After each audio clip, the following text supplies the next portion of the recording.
சீயோனின் பாட்டுகள். எங்களை சிறைப்பிடித்தவர்கள் அங்கே எங்கள் பாடல்களையும், எங்களை பாழாக்கினவர்கள் மங்கள கீதத்தையும் விரும்பி, சீயோனின் பாட்டுகளில் சிலதை எங்களுக்கு பாடுங்கள் என்று சொன்னார்கள். எங்களை சிறைப்பிடித்தவர்கள் அங்கே எங்கள் பாடல்களையும், எங்களை பாழாக்கினவர்கள் மங்கள கீதத்தையும் விரும்பி, சீயோனின் பாட்டுகளில் சிலதை எங்களுக்கு பாடுங்கள் என்று சொன்னார்கள். இஸ்ரவேல் ஜனங்கள் மிகுந்த துக்கத்தில் இருக்கிறார்கள். பாபிலோன் ஜனங்களோ அவர்களை ஏளனம் பண்ணுகிறார்கள். பாபிலோனியர் இஸ்ரவேல் புத்திரரை விலங்கிட்டு சிறைப்பிடித்து தங்கள் தேசத்திற்கு கொண்டு வந்திருக்கிறார்கள். இஸ்ரவேல் புத்திரரோ பாபிலோன் தேசத்திலே அடிமைகளாக இருக்கிறார்கள். இஸ்ரவேல் புத்திரர் விரும்பினாலும் விரும்பாவிட்டாலும் அவர்கள் கட்டாயம் வேலை செய்தே ஆக வேண்டும். அவர்கள் தங்களுக்காக வேலை செய்யாமல் பாபிலோன் தேசத்தாருக்காக வேலை செய்கிறார்கள். பாபிலோன் ஆறுகள் அருகே இஸ்ரவேல் ஜனங்கள் உட்கார்ந்திருக்கும் போது அவர்களை சிறைப்பிடித்திருக்கிற பாபிலோனியர் அங்கு வருகிறார்கள். அவர்களுக்கு இஸ்ரவேல் புத்திரரை பிடிக்காது. ஆனால் அவர்களுடைய பாடல்களும் மங்கள கீதமும் பாபிலோனியருக்கு பிடிக்கும்.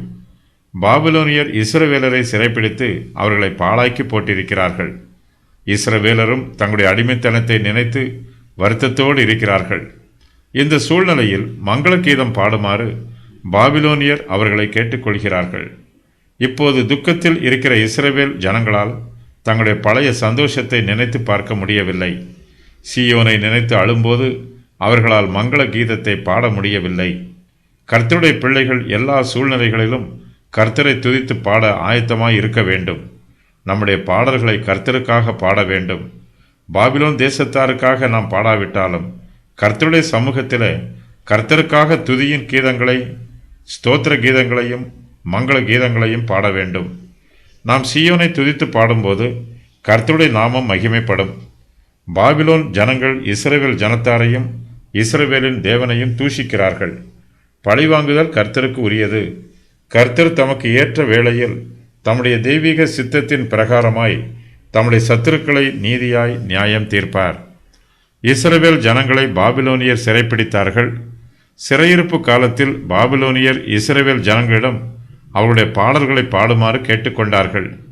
எசேக்கியாவின் காலத்தில் யூதாவின் சில பட்டணங்கள் சிறைப்பிடிக்கப்பட்டது.